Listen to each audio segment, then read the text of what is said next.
Hello, welcome guys, and we are on the next game in the Key Square series, and here the game is Pirk Defense. Uh, uh, Actually, it starts like a Fildar, but Black decides to switch to a Pirk.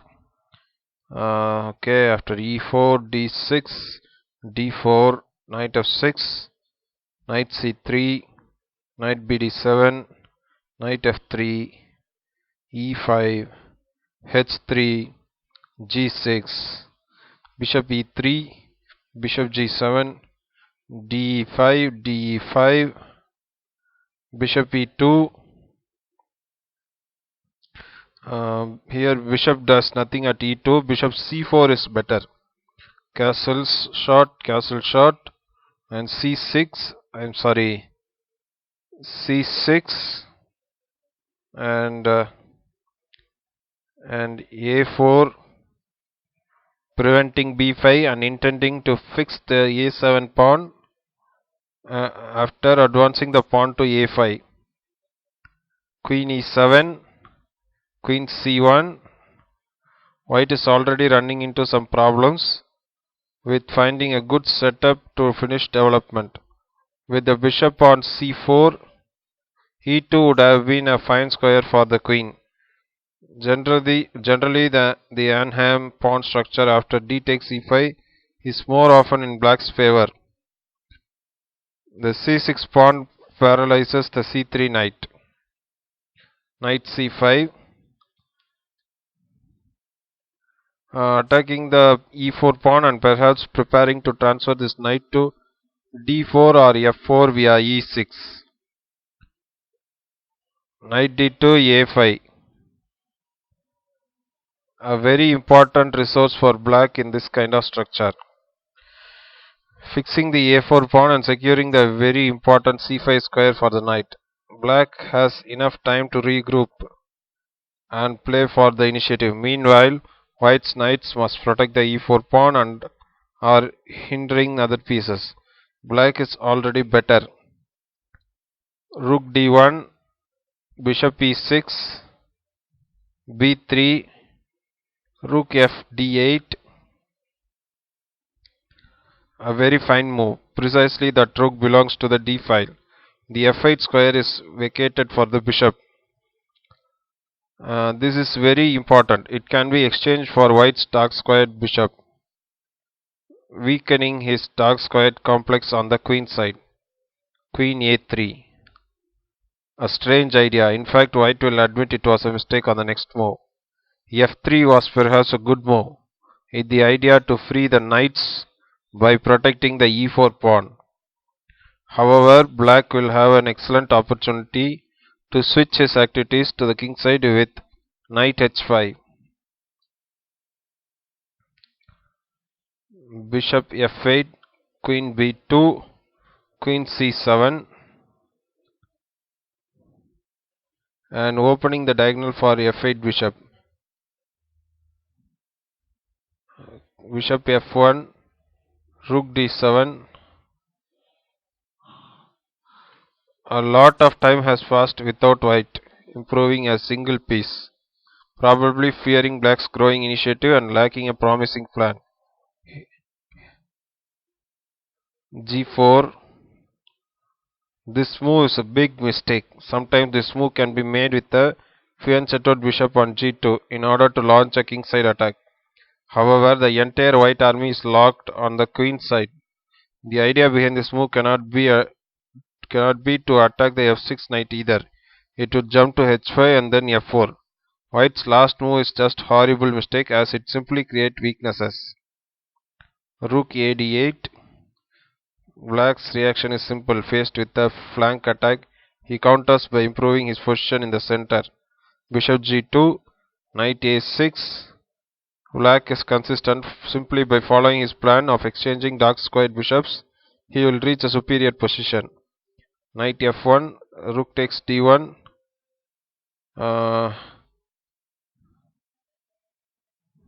Here bishop c5, giving white the opportunity to take on the d file first. was perhaps even better. And now rook takes d1, then bishop c5, and here the rook could have been taken. Rook takes d1 could have been taken, and making the knight passive.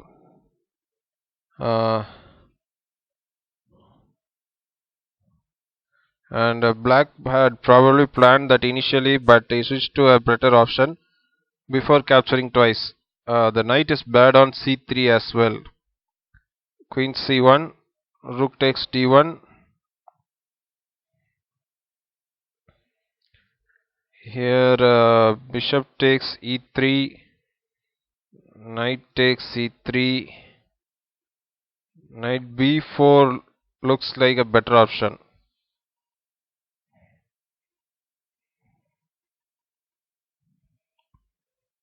And queen d6, queen d2.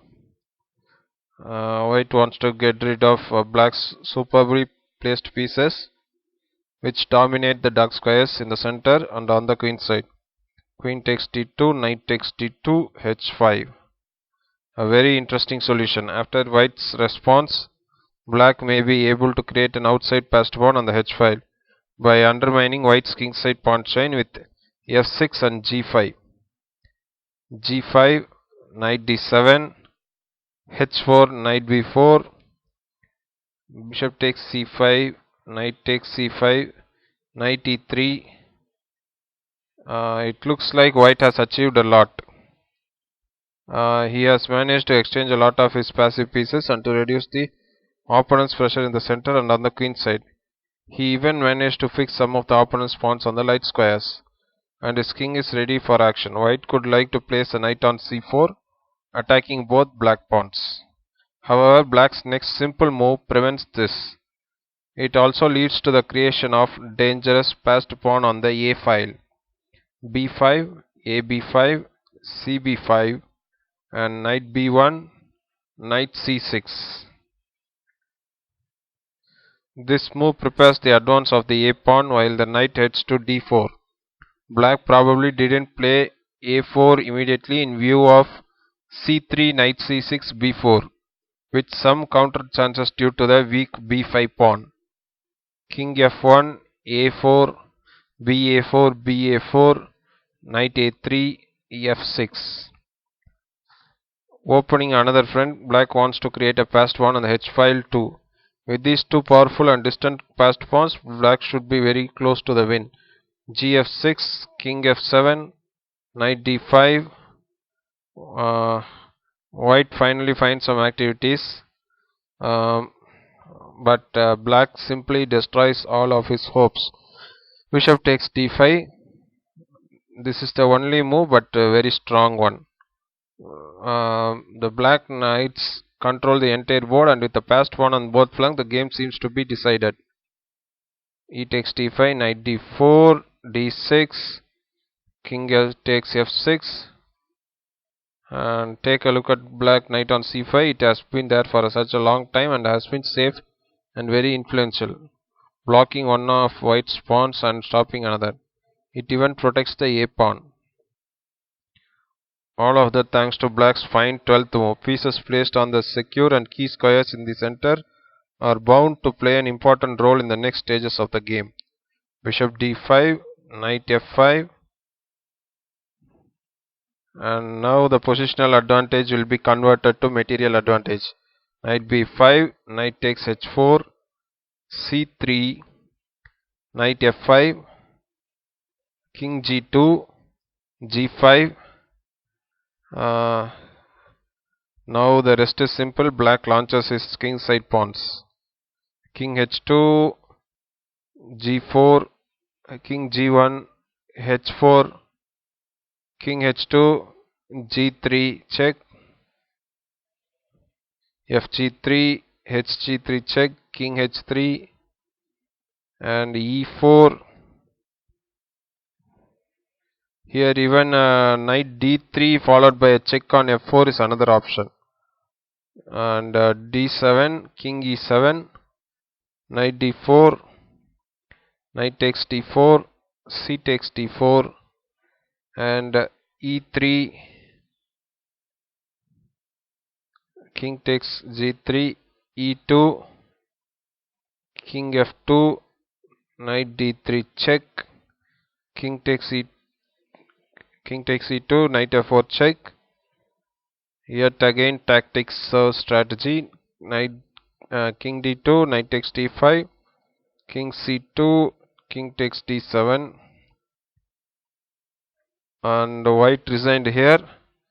A great game which perfectly depicts many important properties of the Anham structure after d takes e5 in the Philidor or Pirc defense. A typical method was shown: patient and persistent occupation of dark squares in the center and on the queen side. The realization was also very instructive. Okay guys, I hope you would have enjoyed the game. I'll meet you in the next game. Thank you all.